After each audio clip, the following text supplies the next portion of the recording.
You are here to live your life. It's not just to work. No one dreams of labor. When did you first notice that the life that you were supposed to want was actually not the one that you were choosing for yourself? That's my question for today. And if I'm answering this question on my own, it takes me all the way back to when I was living in Dallas around, that would have been 2006 or so. I don't think I noticed really until 2008, but I had my first job, and I won't even say where it was, but it was some big corporate office in Dallas, Texas. And it was what I went to school for. I went to school for jewelry design. No, I initially went to school for fashion merchandising. That's what my first degree is in. And so I got my degree in that. I went into this merchandise training program, and it was a really good program. I was proud of myself for getting that job. A lot of traffic. And so, it had a very defined path of your career path. So I thought, oh no, this is great. But once I got into this program and started actually doing the job, I realized, man, this ain't for me. This is not what I thought it was. I thought being a fashion major, I was going to be doing creative stuff all the time. And really what it was is spreadsheets, spreadsheets and reports, which honestly, a lot of jobs are like that. But I was just still on that path, and I'm like, okay, I'm going to continue working up this ladder. And so got my first little, I graduated from the training program, got the first official position, got a promotion from that. And I'm like, okay, I'm going to stay on this path. But once I realized what the job actually entailed, I'm like, this is not what I signed up for. There's not much creativity in this role. And I felt like I'm being dramatic, but it felt like I was dying inside because I just hated it that much. And just all the corporate politics, and you have to be a certain way.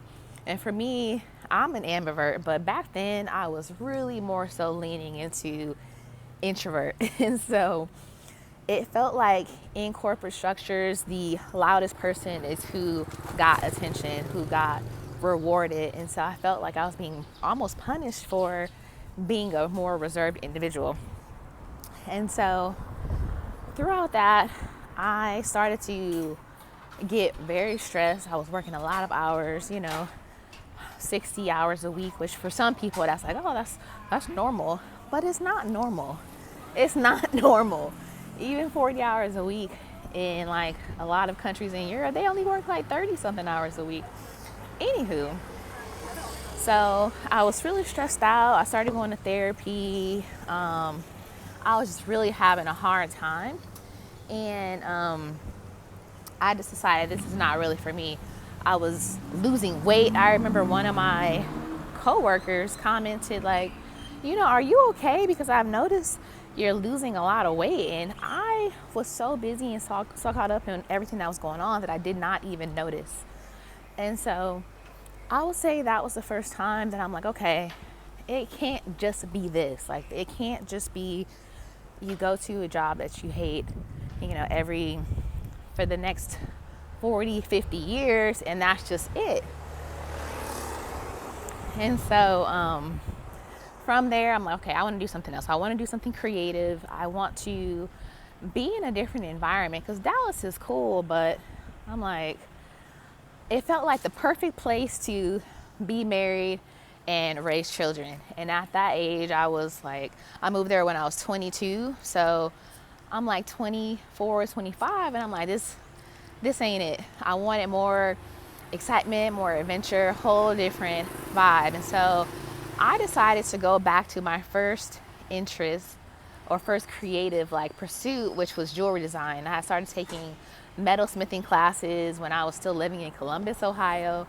And so I decided I was going to go to jewelry design school at the Fashion Institute of Technology in New York City. So that was my first leap into really taking more ownership over my life and deciding, okay, I know this is the path that has been laid out for me, but I don't have to stick to it. I don't have to think, okay, my mom wants me to do this, my dad said I should do this, and that's the only way. I'm like, I actually have free will. I can actually choose how I want to live my life and spend my days and what I want to do as a career, because a lot of times with our work, we're dedicating so much of our lives to that. If you think about it, you spend on average 8 to 10 hours a day at a job in most cases. And so if you're doing that week over week, year over year, that time adds up. And that's time that you're not spending on your own gifts, your own skills, your own contributions that you can possibly have to the world. And so I did not want to feel like I was giving so much of my life to a job that didn't really care about me. A lot of these jobs, you think they care, but they don't care. Because let something happen to you, they're going to have your job description up on Indeed like before you're even like in the ground. And I've seen that happen. I remember during COVID, my brother telling me a story about someone that passed away at his job, and he had just died and he had to put the job description up. And that's a terrible thing, but it's just the reality. Life goes on. When my mom passed away, I was working a freelance, actually it wasn't freelance, it was a remote job. And I asked them, hey, what's your bereavement policy? They're like, oh, we don't have a bereavement policy. And I'm like, okay. So I needed to take some time off, and they emailed me like, hey, when are you coming back to work? It had only been a couple days, and my world was ending, but they're like, business continues as usual, life goes on. And so that is just another reminder that you can't pour your whole life into these institutions, these jobs, and these circumstances that really I don't want to keep saying they don't care about you, but I'll just leave it at that. Do not base your life on these things, because you only have one life here.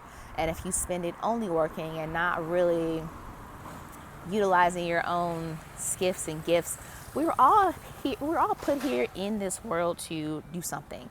I think we all have, I like to call our gifts magic. And so if you are wasting your magic just on a job at, a place that doesn't actually care, then it almost feels like a waste.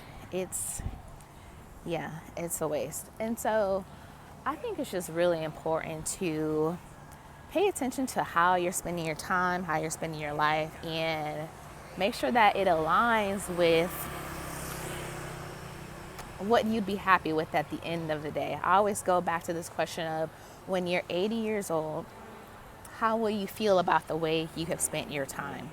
And so the way I'm spending my time right now, it's travel, it's writing, it's being creative, it's reflecting, it's having conversations with people. And if I'm 80 years old and I say that's how I spend my time, I feel good about that. I do think I could be releasing more of my artistic vision. So that's, the next round for me, the next up level for me. But I just like to pose these questions because I think a lot of times we get so busy in the business of life and adulting that we forget that you have to live. Like, you are here to live your life.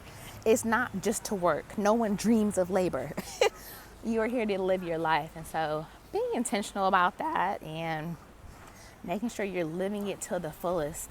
Living it to the fullest doesn't mean that you're out wilding out, spending all this money. It's doing things that bring you joy, that contribute to the world in some way.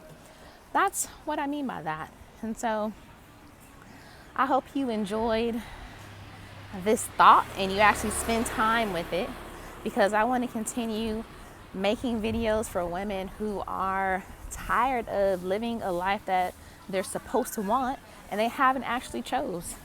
That's who I'm talking to in these videos. So if that is you, I'm glad you came on this walk with me today. If that is you, I hope you'll continue walking with me every day and having these conversations.